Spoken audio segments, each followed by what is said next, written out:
Furniture guy. Thank you for joining us tonight. The May election is Oregon's primary election, which means voters are choosing nominees, not final winners for most offices. The presentation walks through what voters in Coos County can expect to see on their May ballot and touch on what will move on to the November ballot. Because Oregon uses vote by mail, voters will receive this ballot in early May, and by the end of this presentation, you'll be prepared to cast your ballot with confidence by May 19th. Oregon's primary system means that some races appear only for voters registered with a political party. For example, Democratic and Republican primaries for governor or Congress are separate ballots. However, nonpartisan races like judges, some county offices like commissioner, and local district positions appear for all Coos voters regardless of their affiliation. Ballots are very depending on where someone lives, which is why Coos voters will see slightly different local races. More on that is coming up. Ooh, I got it, Brandy. I got this. I've got it. Look at that. Your Facebook notifications don't come up on this, right? Okay. Steve, no humor. That's it here. Okay, all right. All voters in Coos County are in Congressional District 4 for U.S. House, and U.S. Senate covers the whole state. The May primary will determine party nominees for U.S. Senate and U.S. House, and the top candidate for each party goes on to compete in November.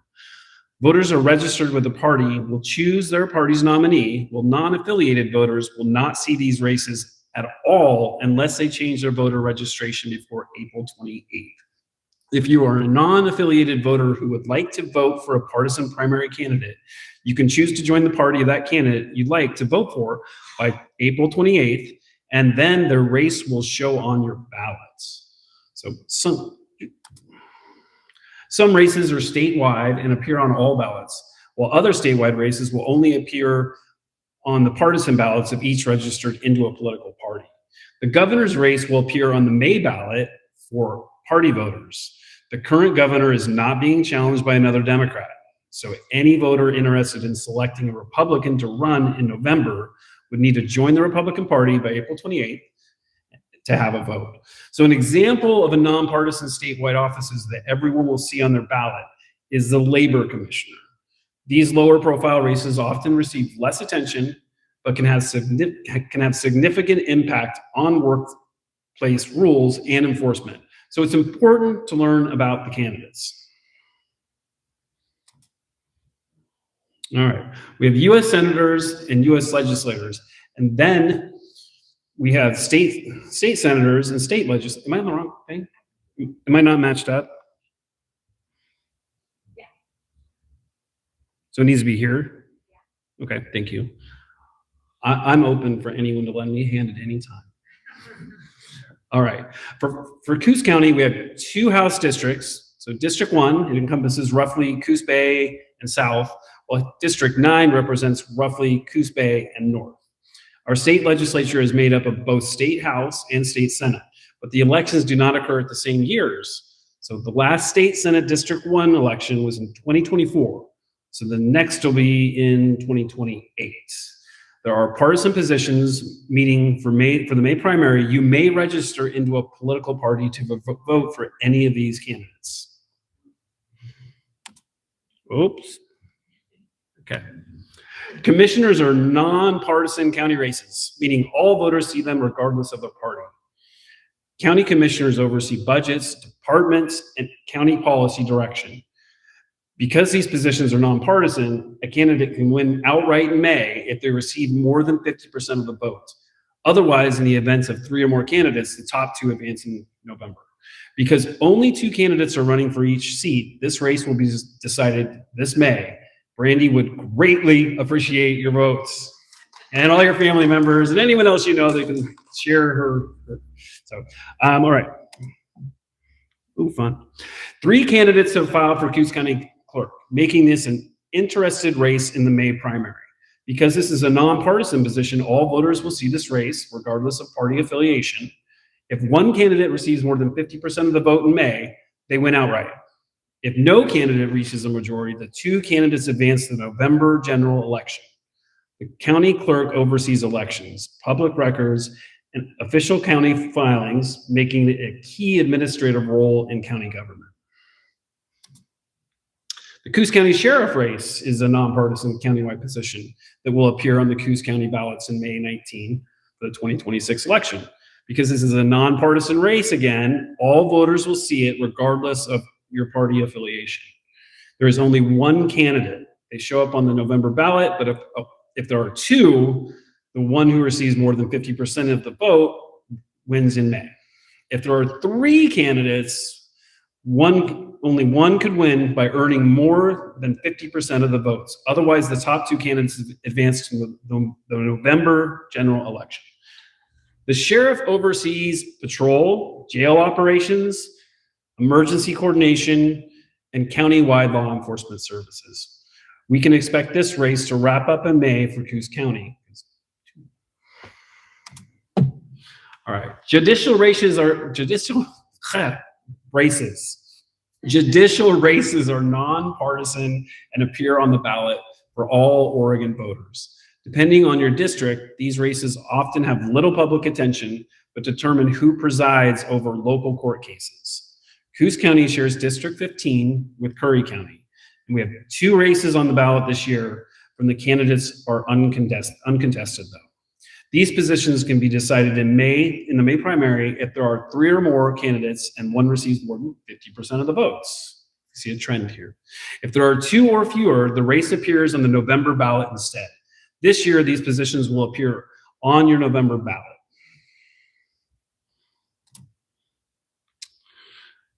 A precinct committee person, or a PCP. Those races are internal political party positions that appear on the primary ballot for voters registered with that party. These roles are elected by precincts and serve as the grassroots organizational structure for political parties at the local level. PCPs help recruit candidates, participate in party decision-making, they fill vacancies, and they represent voters within their party's organization. These races only appear on partisan ballots. So voters who are not registered with a political party typically will not see them. Now, PCP positions are often overlooked, but they play a direct role in shaping party leadership and influencing which candidates and policies are supported here locally.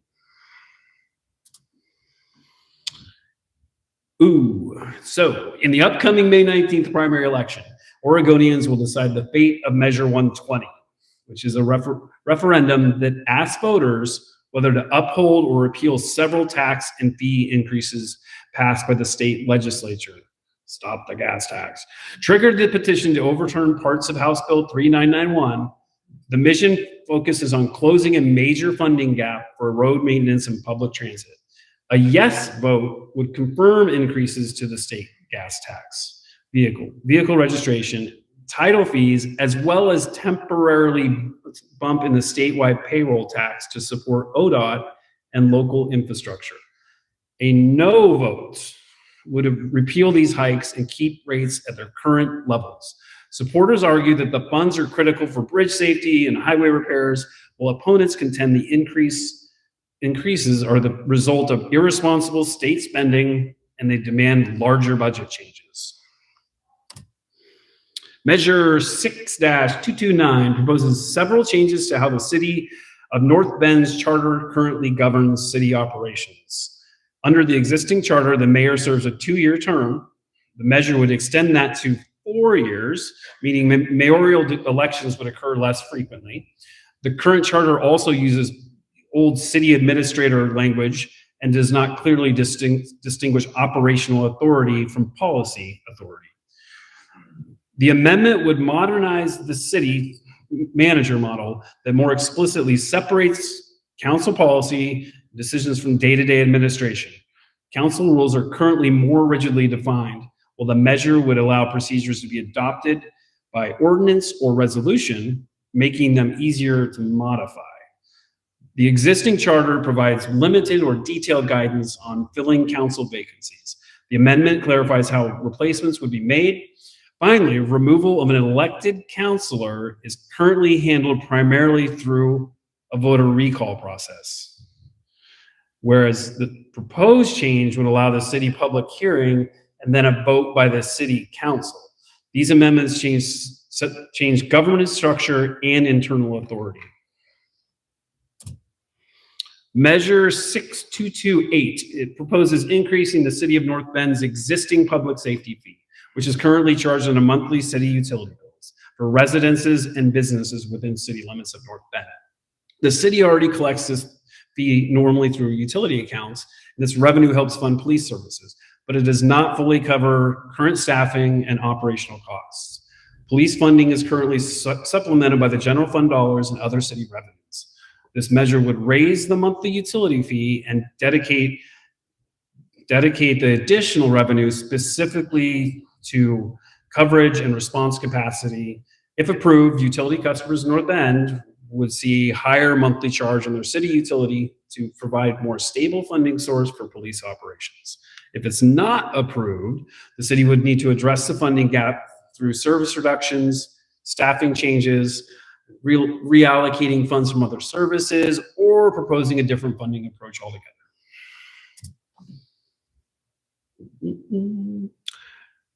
Did I go? Okay. The initiative titled People for the Elimination of Animal Cruelty Exemptions aims to eliminate legal exemptions that allow hunting, fishing, trapping, and standard livestock farming. If it's passed, it would classify many activities as criminal acts, such as hunting and fishing. This change would include banning pest control for your rodents, for fleas, bed bugs, just for a couple of examples. No eggs, no cheese, no milk, no yogurt. So as of February 2026, over 100,000 signatures have been submitted towards the needed 117,000. This is close to signature numbers. This petition could become a measure on November's ballots. For a more detailed examination of this bill, check out Brandy's interview with Rick Dancer by scanning the code on the slide to watch later, or visit Brandy's website, brandyforcoos.com, news to watch the video. Primary elections often have lower turnouts, which means individual votes have way more impact. Some races are decided entirely in May, especially non-partisan positions. Understanding the ballot helps voters engage early and shape outcomes before the general election. The more voters who participate, the better the representation we get, so encouraging participation in primaries is very important.